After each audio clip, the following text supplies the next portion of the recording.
Buenos días a todos, muy agradecidos por su presencia. Eh, Como parte de estos eventos que se han venido realizando por parte de la gremial, tenemos el día de hoy nuestro webinar de los tipos de minado y sus implicaciones ambientales, el cual va a ser impartido por Manuel Basterrechea Díaz. Nuestro invitado de hoy tiene una gran experiencia. Él es consultor privado, es ingeniero civil y con una maestría en recursos hidráulicos, ambos por la Universidad San Carlos de Guatemala. También un doctorado en ingeniería civil y ambiental por la Universidad de Iowa. Él ha realizado estudios sobre medio ambiente y recursos naturales tanto en Guatemala como en países de Latinoamérica. Ha hecho evaluaciones, diagnósticos, auditorías, planes de gestión ambiental, planes de manejo de cuencas, también planes maestros en áreas protegidas y ha hecho mucha investigación y monitoreo de calidad ambiental y recursos naturales. Asimismo, ha estado en el manejo de residuos y desechos sólidos y aguas industriales y residuales. Y para el tema que nos atañe el día de hoy, su experiencia abarca estudios de evaluación de impacto ambiental en minerías acá en Guatemala. Asimismo, ha estado en la elaboración de guías ambientales con el Ministerio de Energía y Minas y también para el programa FOSIT de la cooperación alemana, por lo que su experiencia es muy amplia y realmente va a ser de mucha utilidad lo que hoy nos va a decir. Entonces, dejo con ustedes a Manuel Barrechea, muy agradecidos nuevamente por tenerte acá y por favor, Manuel, son tuyos el tiempo y los micrófonos.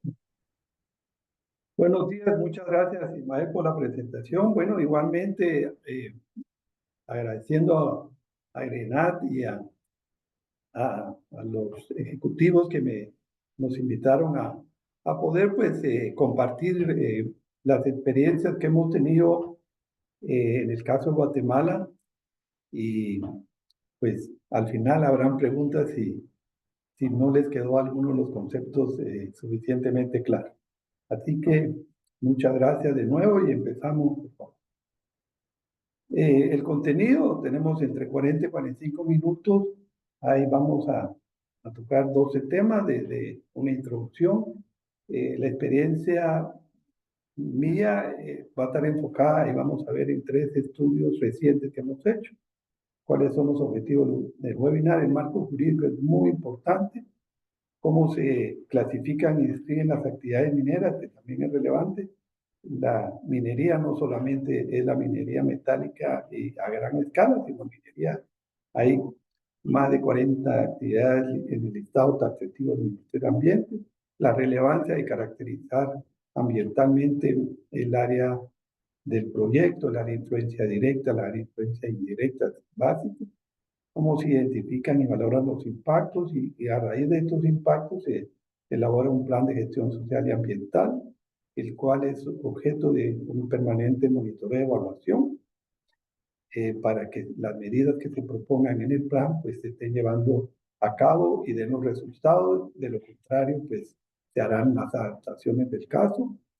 Y el programa de contingencia, que tanto en la minería como en cualquier actividad económica es fundamental. Y luego unas conclusiones y luego pasaríamos a la... En el primer tema, pues la introducción es importante contextualizar que la minería es una actividad esencial, como todos saben, para la obtención de recursos minerales que son necesarios para todas las actividades del mundo, como para hacer un referente litio que es utilizado ahora para las baterías de los carros eléctricos y está siendo un mineral muy preciado precisamente por esa transformación que se quiere hacia estos vehículos que en el mundo. Y vamos a enfocarnos en 2 tipos de minería, el cielo abierto y subterránea, que tenemos en el caso de Guatemala, experiencias en ambos casos, en los cuales me ha tocado la oportunidad de participar. Y luego, pues, cuáles son sus características, procesos y los desafíos ambientales que se tienen.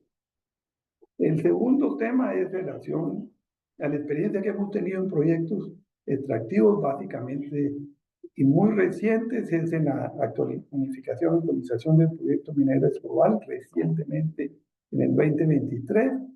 Todos conocemos que es la extracción de plata, plomo, zinc y oro, y luego la actualización del PGA del proyecto de estación minera Fénix, que es a cielo abierto y la anterior es de subterráneo, y que extrae níquel desde el año 2012. Obviamente es una zona que desde los años 60 ha sido explotada.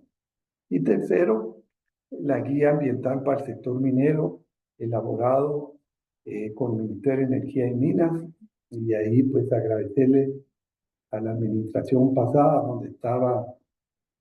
donde estaba el ingeniero Óscar Pérez como viceministro de Desarrollo Sostenible, Tamara Claudio y Mercedes España, en las cuales esta guía, que todavía no ha sido promulgada, fue una iniciativa de parte del gobierno del Estado de retomar y precisamente que sea como el Estado de que dicte las normas, a diferencia de las otras guías que son de la palma, el café y la caña, que han sido más bien promovidas por las gremiales. En este caso es muy importante indicar que esta guía del sector minero sería la primera que impulsa, digamos, una institución del Estado. Estos criterios quisiera detenerme un momentito, que son fundamentales. Esto es, como dicen, el estado del arte de una guía, en los cuales el uso de la tecnología es fundamental en este concepto, que todos los equipos y los procesos que se hagan cumplan con los estándares más altos, y los cuales a su vez pues, eviten efectivamente la contaminación. Los planes de contingencia que hemos dicho deben ser resultados de evaluaciones de la particularidad de cada caso, de cada proyecto. La reducción de la contaminación es realmente realizar los estudios efectivos que permitan caracterizar el área de influencia del proyecto minero. ¿Verdad? El ahorro de energía, que es fundamental.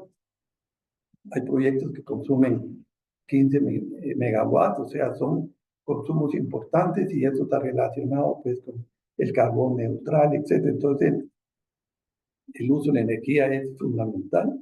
El otro importante es la comunicación con las comunidades. Todos sabemos que estos diálogos deben de promoverse para conocer los problemas, atenderlos y prevenirlos. Y quizás el último, pero no menos importante, es precisamente favorecer la comunicación, que a veces, en mi opinión, ha hecho falta entre el Estado, la empresa y las comunidades. Y hay que decirlo, ¿verdad? En nuestro país, Guatemala, donde existen muchas desigualdades e inequidades, existe una asimetría entre estas tres diferentes actores. Por lo tanto, es importante favorecer eh, esta comunicación, precisamente para que los problemas o los conflictos sociales que todos sabemos que han ocurrido, y ahí el Estado debe jugar un rol de autoridad y, por supuesto, protección a la población y el ambiente. Entonces, repito, esos tres son los estudios recientes en los cuales he basado, vamos a conversar, en los cuales, pues, obviamente, hice las consultas del caso con Gustavo García y con Guillermo López de estas dos instituciones, de estas dos empresas, y por supuesto con el Ministerio de Energía y Minas. Entonces, el objetivo es analizarlos para eso fui invitado a analizar los impactos asociados a los métodos de minado de cielo abierto, y vamos a enfatizar la etapa de explotación, ¿verdad? Es donde se ocurren los mayores impactos. Obvios, si hay una etapa previa de planificación desde el inicio, pues obviamente se conocen de mejor manera y se van a poder prevenir, controlar o mitigar.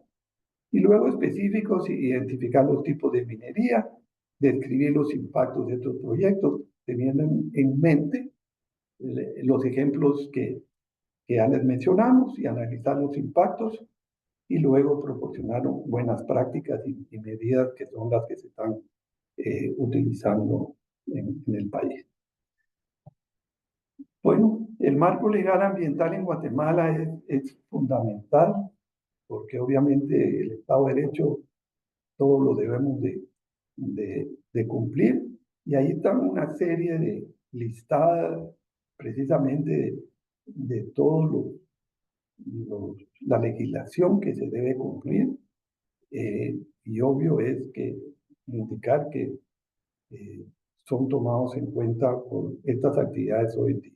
Y ahí es donde el Estado pues, debe de, a través de instituciones, precisamente hacer que se cumplan en una forma adecuada. No vamos a... Entonces pasaríamos, y aquí no vamos a detener un momentito, es la clasificación de las operaciones mineras en el país. Por tipo de licencia que otorga el Ministerio de Energía y Minas, hay reconocimiento, ¿verdad? Esta es la etapa previa, ¿verdad? Ir a reconocer ya en el país por todos los antecedentes se saben qué áreas del país tienen algún reserva de ciertos minerales y es hacia ahí donde se hace este trabajo de reconocimiento. Luego hay una etapa de exploración que es una etapa que lo que hace es ya profundizar en estas áreas que se están reconociendo si efectivamente cuentan con los minerales que supuestamente existen. Y luego, pues la etapa de explotación, que es la etapa donde haremos mayor énfasis. Pero también hay una clasificación según el tipo de material, o sea, metálica y no metálica. Y ahí vamos a hacer énfasis en la parte metálica, pero vamos a hacer énfasis también en la no metálica un poquito más adelante. Y luego, según la escala de operación, bueno, en estos proyectos mencionados, el Escobal y Fénix son de gran minería para nuestro país, por supuesto, pero también hay de artesanal, pequeña minería y mediana minería. Y ahí vamos a mencionar un caso cabal que quedaba afuera de la ciudad de Cobán, donde se hizo una explotación en el año de 1947 a 1962 y ya era una minería mediana, entre pequeña y mediana, pero repito, es bien importante clasificar y para eso existe eso. Y por último, también es muy importante el listado taxativo de todas las actividades económicas que el Ministerio de Ambiente lo describe. Y ahí es la primera que es de registro, ¿verdad? En las cuales hay 11 actividades del sector minero que caen o están clasificadas dentro de esta categoría. Como todos sabemos, pues hay, de acuerdo al impacto de los proyectos, categoría A, que es el impacto, B1 y B2, luego C con PGA y luego categoría de registro, que sería la más laxa o menor. Sin embargo, hay 11 actividades en el sector minero que caerían en la categoría de registro.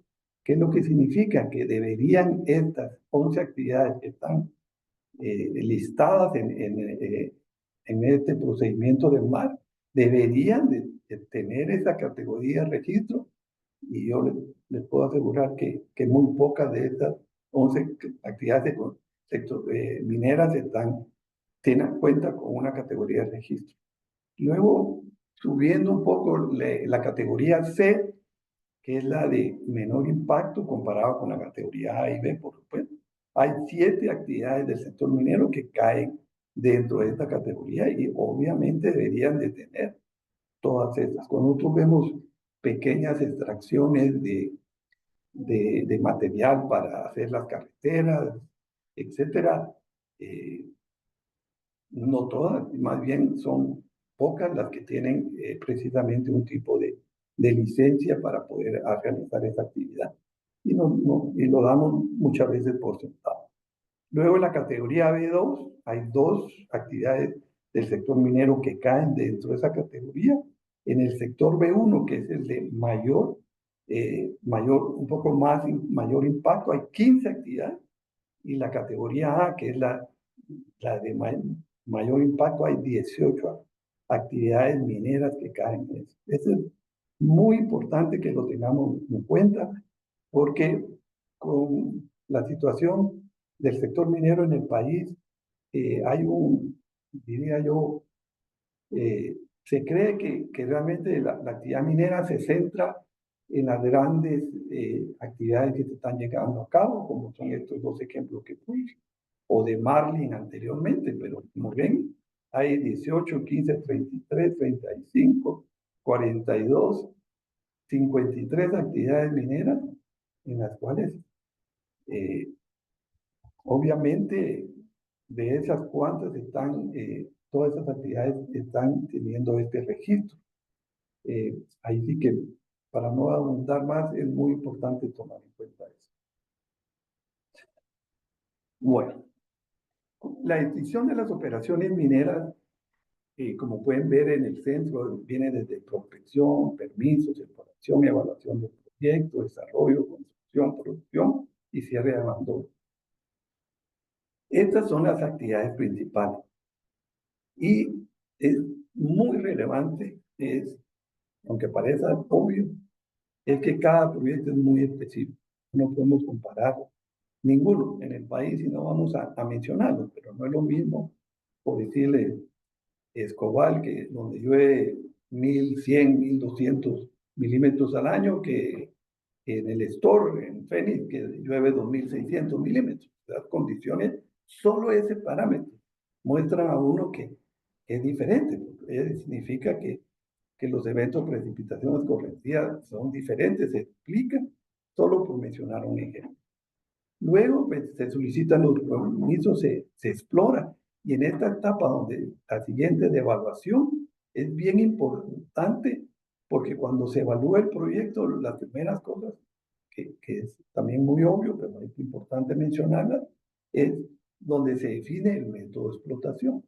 No es lo mismo una minería a cielo abierto que una minería subterránea, y es precisamente en esa cuarta fase es donde se toma decisión, y otra tan importante o más relevante es la evaluación financiera.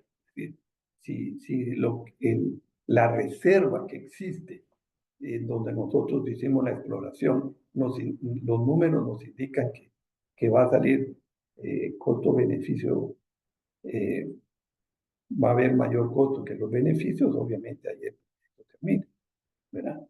Y luego, también una etapa fundamental, que obviamente eso debe precedir al instrumento ambiental que se pueda preparar. Y también otro aspecto importante, y que es un tema que es varios webinars que habría que hacer, es la consulta a los pueblos indígenas según el convenio 169, ¿verdad? Entonces, tanto el estudio de evaluación del impacto ambiental, que todos sabemos es un informe predictivo, es decir, previo a cualquier actividad, decir, bueno, ¿qué pasaría con el agua? ¿Qué pasaría con todos los aspectos sociales? Esto debe, tanto el estudio como esta actividad de consulta, que es muy importante mencionar que es a cargo del Ministerio de Energía y Minas para cumplir con este concepto de consulta de acuerdo al convenio. Esto debe realizar previo a obtener la licencia de explotación. Entonces, eso no ha ocurrido en el pasado, y eso pues, nos ha llevado a algunas situaciones que todos conocemos. ¿Sí? Y luego, algo muy importante también que a veces olvidamos son las actividades complementarias. ¿Verdad? Las actividades complementarias como la gestión ambiental, la gestión forestal, el relacionamiento comunitario, la gestión de salud y seguridad. Contamos con en el país con todas las regulaciones para la salud y seguridad ocupacional que se deben de cumplir. Actividades de apertura de caminos o brechas, gestión de personal, los campamentos son esas actividades que también generan no solo impactos ambientales, sino pueden impactos sociales. Aquí a manera de ejemplo, pero que se elaboró con el Ministerio de Energía y Minas en el proceso de elaborar la guía ambiental del sector minero, que aún no ha sido aprobada, muestra, no pretendan leerlo, pero vamos a explicar, donde muestra todo el trámite que lleva desde el inicio, que es esto en amarillo, que son los dos extremos, hasta todas las actividades que se llevan a cabo y que ahí están listados en la primera columna, que es el desarrollador del proyecto, la empresa consultora ambiental, el Ministerio del Mar, el Ministerio de Energía y Minas, CONAP y la Procuraduría General de la Nación, donde interviene y se hizo un ejercicio muy interesante donde participaron pues, tanto el sector público, como es el Ministerio de Energía y Minas, como también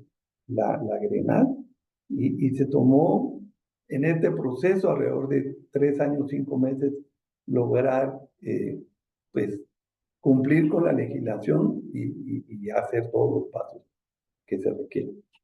Entonces es un proceso que para obtener una licencia minera y ambiental es un proceso que hay que ir paso a paso, toma su tiempo, y no quiere decir que no se pueden agilizar algunos trámites, eso es obvio, pero lo importante es mostrar que eso ya se tiene en el país y que es importante que todos los agremiados o no agremiados de estos mineros lo conozcan. Bueno, vamos a ver algunas de las actividades relevantes de la minería subterránea, no quiere decir que son todas, pero en base a los ejemplos vamos a mencionar esas. Lo primero es el desarrollo de los túneles, era como hace una minera, esa construcción de los accesos subterráneos para llegar a los yacimientos, donde obviamente la talla previa de perforación mostró dónde están estas reservas. Luego, propiamente, la extracción del mineral, ¿verdad? Es una maquinaria especializada. En el caso que mencionamos, es una explotación a través de cámaras abiertas por medio de barrenos largos. Algo muy importante es el relleno de las cámaras al estar vacías, porque se extrajo el material, tiene la mena, por decirlo de alguna forma. Entonces son llenadas a través de las colas de flotación. Por lo tanto, de alguna manera el mineral o los materiales que salen en el proceso de flotación que se generan estos residuos, no residuos, sino lo que se vuelve a utilizar precisamente para mezclándolo con cemento para rellenar estas cámaras que se llaman. Y algo importante es que la extracción de la minera en la roca se realiza con cargadores frontales que lo colocan en el camión.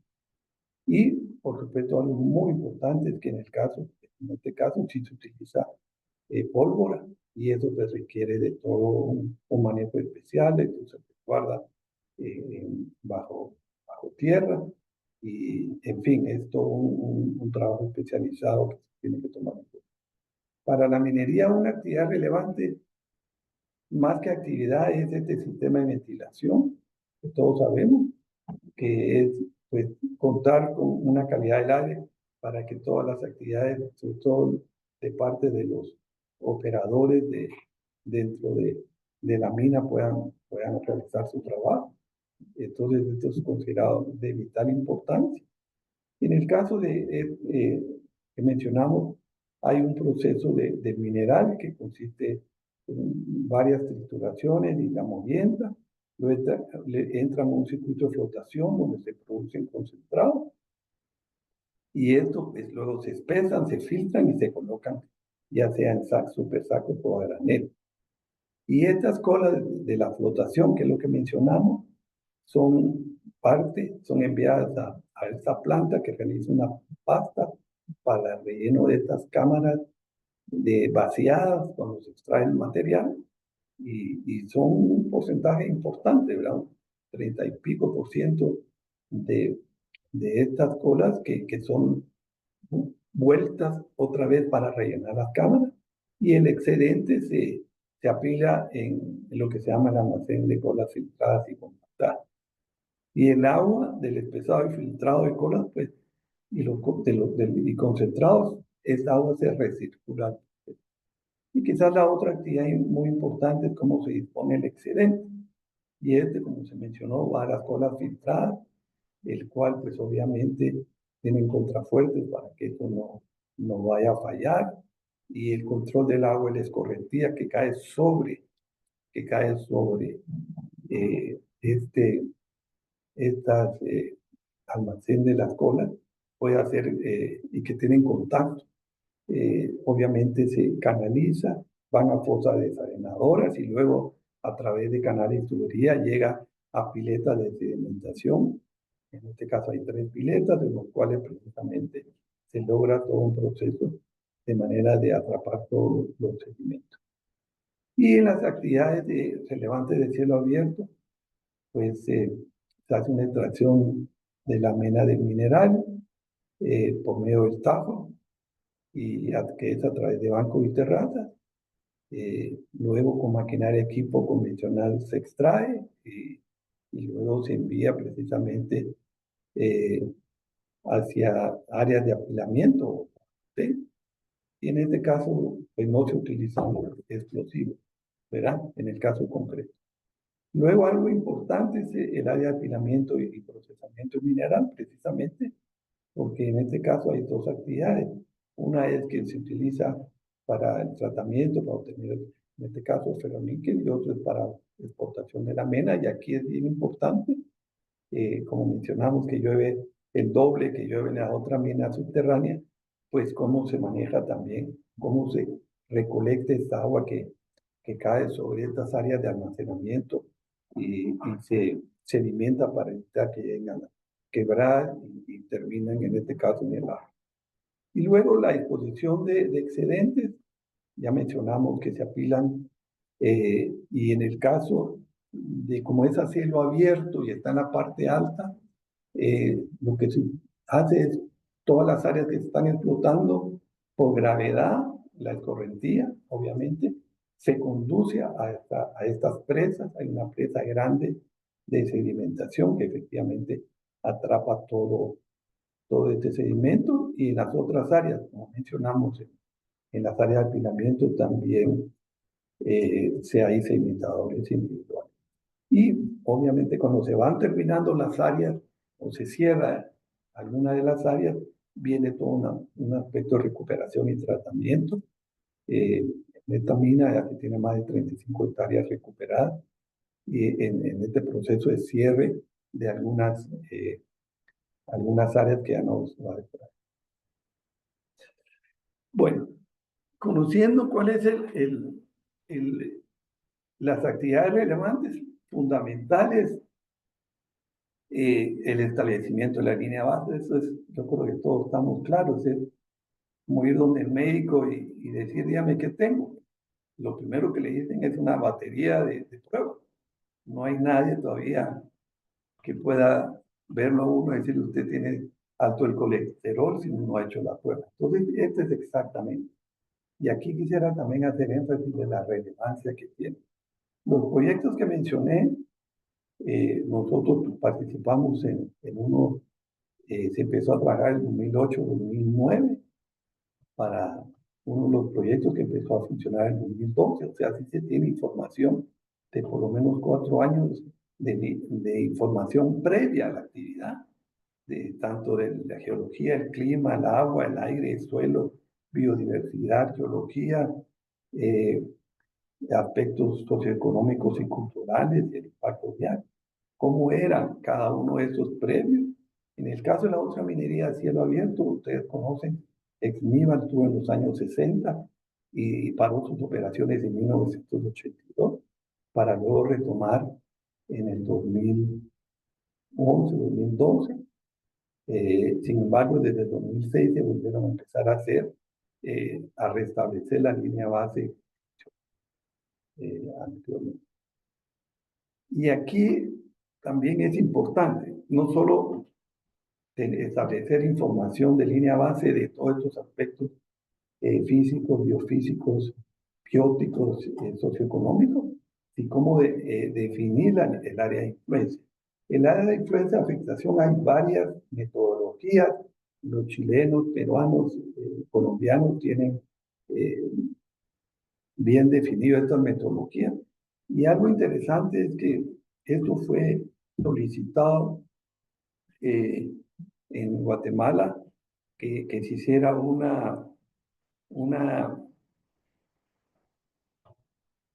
que se volviera a definir las áreas de influencia, ¿verdad?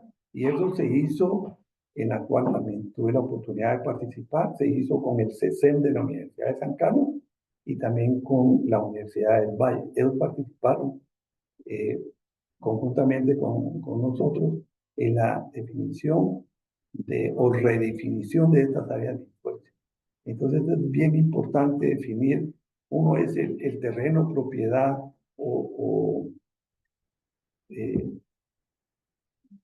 del proyecto o de la empresa, ¿verdad? Y luego definir el área del proyecto, dentro del área del proyecto la huella ambiental del proyecto, que es mucho menor, y cuál es el área de influencia directa y el área de influencia indirecta. En el caso de uno de los proyectos, el área de influencia directa, en este caso, obviamente, como estamos hablando, muy importante, se toma en cuenta tanto la cuenca hidrográfica, superficial y subterránea, ¿verdad? En el caso de la explotación subterránea, pues lógicamente los acuíferos no respetan la cuenca hidrográfica superficial y también en este caso abarcaba 3 comunidades que están contiguas al proyecto. Y en el área de influencia indirecta, pues es mucho más ampliado. En este caso son 7 comunidades adicionales, así como una cabecera municipal. Y en el otro proyecto, cielo abierto, pues ahí hay 63 comunidades. Esto está contiguo al lago, entonces hay una serie de microcuencas, algunas van directamente al lago. Y ahí hay, como mencioné, 63 comunidades, hay 3 comunidades indígenas. Eh, y hay 2 municipios, no solamente uno, sino 2. Como le digo, esto es bien importante, igual de contar con una línea base sólida, definir bien esta área de influencia. Bueno, la identificación de los impactos, básicamente, ya sabemos cuál es la variable, el impacto, y estas etapas de perforación, explotación y actividades complementarias. Y no nos vamos a detener mucho, pero si vemos el área de explotación, si ustedes miran donde están flechitas únicamente donde dice explotación, es muy importante la generación de vibraciones, en el caso de eso, no únicamente por la sensación, sino que si están cerca de comunidades, sobre todo las viviendas, puede provocar que haya rajadura de las paredes y obviamente afectación no solo de la vivienda, sino de las personas que viven ahí, que no es nada agradable sentir una especie de temblores cada vez que hay una explotación. Sin embargo, eso es algo que se realiza. Luego también la alteración de la geología y geomorfología. Y ahí podemos ir viendo la generación de desechos, la generación del agua superficial es bien importante, la generación de drenaje ácido de la roca, que es bien importante porque afecta la calidad del agua superficial y subterránea. Y ahí podemos ver con la biodiversidad y ecosistemas, es importante que existe pues, pérdida del bosque y eso cómo afecta a los ecosistemas y la fragmentación del hábitat, del paisaje es bien importante y la minería a cielo abierto y como eso pues, requiere toda una restauración posterior. Los recursos culturales y históricos es bien importante. En el caso ahí, en una de las minas indicadas, pues hay todo un sitio ceremonial que utiliza las comunidades cercanas y eso es bien importante identificarlo, repito, si te cuenta con una línea base sólida, se puede obviamente prevenir.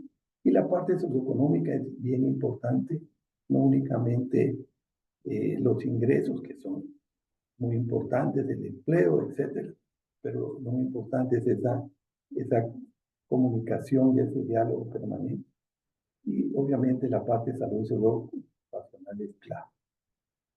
Entonces aquí vamos a ir mencionando rápidamente algunos de estos, ¿verdad? recurso hídrico es fundamental, es algo que se ve, por decirlo así, sobre todo superficial. Y entonces la línea base tiene que ver no solamente la calidad del agua, sino los usos, ¿verdad? Aunque estas minerías no utilizan agua per se, sobre todo el agua, la minería a cielo abierto, obviamente pueden afectar un nacimiento, ¿verdad? Luego, cómo esta información de calidad se compara con las normas, tanto las que existen a nivel nacional como las internacionales. Y en la línea de base de agua subterránea sí es clave también contar con la profundidad de la variación. Y un aspecto importante es el desaguado que se menciona en las minas, que es precisamente extraer agua de los acuíferos cuando la altura del acuífero es arriba de donde se va a extraer el mineral, y entonces hay que sacarlo, ¿verdad? Y ya sea en eso o a través de pozos en la periferia. Y muy importante también es, una vez cesan las operaciones mineras, es importante ver el comportamiento. Vamos avanzando. En la calidad del suelo, pues obviamente la erosión, y eso lo que ocurre es que va a provocar que esa cantidad de suelo y sedimentos lleguen precisamente a los cuerpos de agua, por eso deben ser controlados, canalizados y precisamente llevados a estas presas si fuera el caso. Y en ese sentido, algo muy importante es lo que se conoce como el drenaje ácido, porque hay que hacer esas pruebas de lixiviación donde favorece, obviamente, que hagan estos drenajes ácidos, que lógicamente son condiciones de pH porque 4, y es cuando el material se sale y se tiene la oportunidad de mezclarse con el oxígeno, porque salen, por decirlo así, están en condiciones donde no existe, y también con el agua, y también donde hay material sulfuroso. Entonces, todas esas combinaciones favorecen a eso. Por lo tanto, es muy importante todos los, tanto en las pilas de licidación como donde están los relaves, que son los almacenamientos, las rocas de sello, etcétera, puedan tener ese plan de manera de contenerlos. En unos lados son de relaves secos, como en el caso de una de las minas, y otros las presas de sedimentación. Y en aspectos socioambiental potenciales, pero vivo con la parte biótica, la biodiversidad es contar en la línea verde con todas las especies y cuáles de esas tienen una especial categoría, de manera que puedan ser monitoreadas. Yo por ahí vi que en una de las minas se encuentran especies como el tigrillo y el guarandí, que son mamíferos menores, pues, pero que evidencian que a pesar de un área que está siendo explotada, existen estos mamíferos menores que permiten que obviamente que haya otros animales para que puedan sobrevivir. Entonces es bien importante contar con eso. Y los aspectos socioculturales y culturales son tan relevantes o más relevantes de los anteriores. Entonces, muy importante es esta consulta de los pueblos indígenas, que es función del gobierno, puedan afectar lugares sagrados, históricos, como el caso de una de las minas, y el conteo diario de vehículos es clave, ¿verdad? Estos conteos se dicen, bueno, ¿cuál es el número de vehículos por hora y cuánto las operaciones van a incrementar y cuál es la capacidad de las vías? Y esto se ha hecho, y por lo tanto es fundamental saberlo previo a iniciar operaciones, y por supuesto lo que se mencionó sobre el papel del gobierno. ¿Cómo se valoran? Hay diferentes tipos de valoración. Aquí estamos mencionando uno que habla sobre la magnitud importante. Nuevamente, si se cuenta con información de línea base de algunos años, utilizando el método Delphi, permita a uno hacer una valoración mucho mejor. Vamos un poco rápido por cuestiones del tiempo, pero ahí podemos retomar con su pregunta.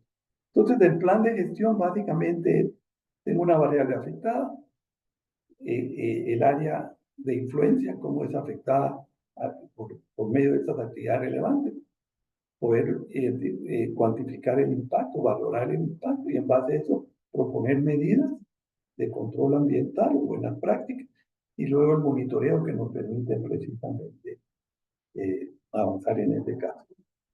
Avancemos, por favor. Bueno, medidas de subterráneas, aquí hay algunas, el control de las derivaciones, ya mencionamos, la gestión de residuos, monitoreo de calidad del aire, plan de cierre y recuperación, el control del polvo, también gestión de aguas residuales, la revegetación, el monitoreo ambiental, también es muy importante. Otras buenas prácticas, la tecnología limpia, adaptación de tecnología, salud y seguridad ocupacional, las relaciones comunitarias es bien importante. En uno de los casos pues, se han hecho estudios de percepción local con entidades reconocidas externas para ver cuál es esa, además de los estudios que hacen las empresas anualmente para conocer esa percepción y también contar con una política de abordaje de la sostenibilidad social es también muy importante. Y bueno, la capacitación continua es fundamental. Y el programa de monitoreo es demasiado amplio, pero básicamente, como se mencionó, vemos lo que estamos proponiendo para prevenir, controlar, mitigar y compensar estos impactos que mencionamos. Entonces, el programa de monitoreo es bien importante precisamente para evaluar cada una de estas medidas y buenas prácticas, qué tan efectivas y eficientes han sido, y si no lo han sido, pues modificarles. Igual que en una frecuencia, todo esto se realiza por estas empresas y entregan informes al Ministerio de Energía Misma y al Ministerio de Ambiente. Y el programa de contingencia ya se mencionó que es muy importante porque pueden ocurrir cualquiera de estas, ¿verdad? Bueno, ahí erupción volcánica no hay, pero en los proyectos mencionados, pero sismos, incendios, deslizamientos, accidentes laborales, todo eso, y de conflicto social es muy importante y todo esto hay que documentarlo. En conclusión, la minería pues requiere una gestión ambiental rigurosa. Es fundamental tener estas medidas. Si conocemos bien los impactos, vamos a poder proponer medidas ad hoc para mitigarlo o controlarlo o prevenirlo. Y estas buenas prácticas son esenciales. Bueno, yo quisiera terminar, creo que estamos en tiempo, ¿sí? 10:45, sé que quedaron algunas cortas, aquí tengo todavía algunas cosas que indicarles, pero yo creo que en las preguntas podríamos ampliar. Así que muchas gracias y Ismael, te paso la estafeta. Gracias. Muy agradecido, Manuel. De verdad que un tema muy, muy interesante que da para más, ¿no? Sabemos que podemos pasar horas y horas platicando al respecto de los tipos de minería. Les agradezco a todos que si tienen sus preguntas las escriban. Vamos a enfocarnos en las que van, obviamente, en relación al tema que nos atañe el día de hoy. Y Manuel, tenemos una acá que nos dice, ¿cuál es la diferencia realmente entre minería metálica y la no metálica en términos de las técnicas de minado?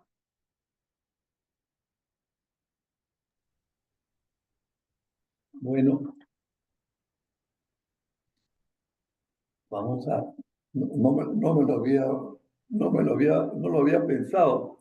Realmente, en base a mi experiencia que yo he trabajado también para la empresa de cemento, pues pensando en cielo abierto, ¿verdad? Las actividades son muy similares, ¿verdad?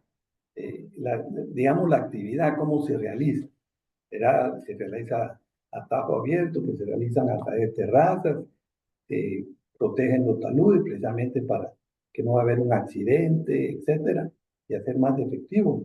Yo diría que las actividades per se son muy similares. Ahora, la diferencia es que en un caso, en el caso de la minería no metálica, pues estamos hablando de un material que no es sujeto a estos drenajes ácidos, etcétera. Eh, por lo tanto, pues sus implicaciones son diferentes a una minería metálica, donde obviamente, pensando ahorita, estoy viendo estos dos escenarios entre Fénix y San Miguel o San Juan, etcétera, que son actividades, métodos similares, ¿verdad? Cada proyecto lo que se llama es un plan de minado, yo diría que son bastante similares, pero en el proceso, diría yo, de, no solo de extracción, sino más bien de apilamiento y del proceso de manejo de lo que se extrae, es donde diría yo que hay diferencias importantes en algunos casos.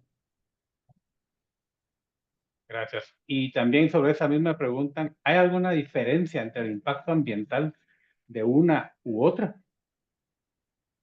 Bueno, ya en parte lo contesté, ¿verdad? En el caso de la minería no metálica, pues obviamente el impacto, eh, diría yo, sería como recuperar esas áreas. Hay muy buenos ejemplos en el país de estas empresas de extracción de mineral no metálico o de material no metálico, en los cuales se recuperan las áreas, se estabilizan las áreas. Y en el caso de las metálicas, ahí es lo que te mencionaba, pues ahí como se producen estos material de desecho, por decirlo así. El orgánico, pues obviamente sirve, pero el otro material que que no es orgánico y que de alguna manera, por eso se hacen estas pruebas de lixiviación, porque eventualmente este material, aunque pequeñas concentraciones, todavía cuentan con metales.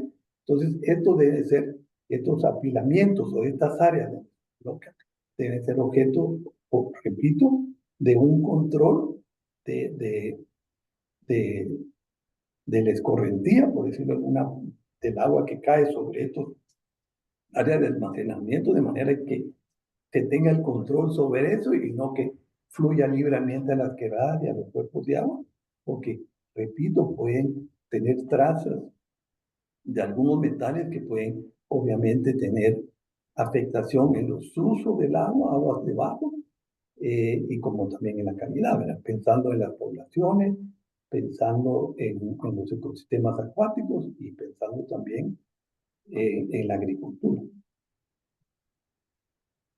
Correcto. Gracias, Manuel. Bueno, de nuevo, en base al tema que nos atañe, ¿cuáles serían las prácticas ambientales más recomendables para cierres o clausuras de un proyecto, hablando de los tipos de minado, ¿no? Superficial, subterráneo. Bueno, yo creo que Ismael García podría responder eso, porque tú tuviste la experiencia ahí en la mina Marlin. Pero como me lo estás preguntando, yo diría que lo importante es que desde el inicio, eh, pensando en los cierres que ya se han hecho en una de las minerías que mencioné, ¿verdad? Porque ya esa área, pues, ya no se sigue explotando, está ahí y hay que recuperarla. Entonces, hay varios ejemplos repito, de cómo se han recuperado. Yo mencioné, ¿verdad? Que hay 35 hectáreas que se han recuperado. eh, recuperado es decir, que ya se han revegetado, reforestado, muy importante, nuevamente controlado toda la escorrentía que se produzca, monitoreo, pero bueno, hay varios ejemplos, ¿verdad? Estabilizar los taludes, tener el control de la escorrentía, evacuar el agua para que no intervenga el área que se está rehabilitando hasta cierto punto. El país tiene, yo creo que sería un buen un buen ejercicio para la GRENAD, que se pudiera elaborar un documento, un librito, en el cual se pudiera publicar, como diciendo, las buenas prácticas de cierre y recuperación de áreas minadas, porque, repito, yo conozco parte de Cemento Progreso, áreas muy bien recuperadas, y en este caso, en esta que mencioné, de cielo abierto también, que podrían servir y podría ser distribuido a no solo a los agremiados, sino a la demás. Correcto. Gracias, Manuel. Viendo acá tus diferentes preguntas, y dado que son varias y que nuestro tema pues es los tipos de minado, aquí hay una, Manuel, que tal vez podríamos ver para el área de influencia de una mina. ¿Cómo la defines? Tanto si es para subterránea como para superficial. ¿Cuáles son los factores claves de esa evaluación? Pues mira, en la, entre comillas, más sencilla es la minería a cielo abierto, es decir, todo tienes que agarrar la cuenca, ¿verdad? Es decir, todo lo que llueve sobre el área de explotación eh, pertenece a una cuenca hidrográfica. En el caso de la que vimos, son pequeñas microcuencas que algunas van directamente al lago. Entonces, todo lo que llueve escurre por gravedad y va al lago. Entonces, ese es un concepto fundamental. El caso de la minería subterránea es diferente, ¿verdad?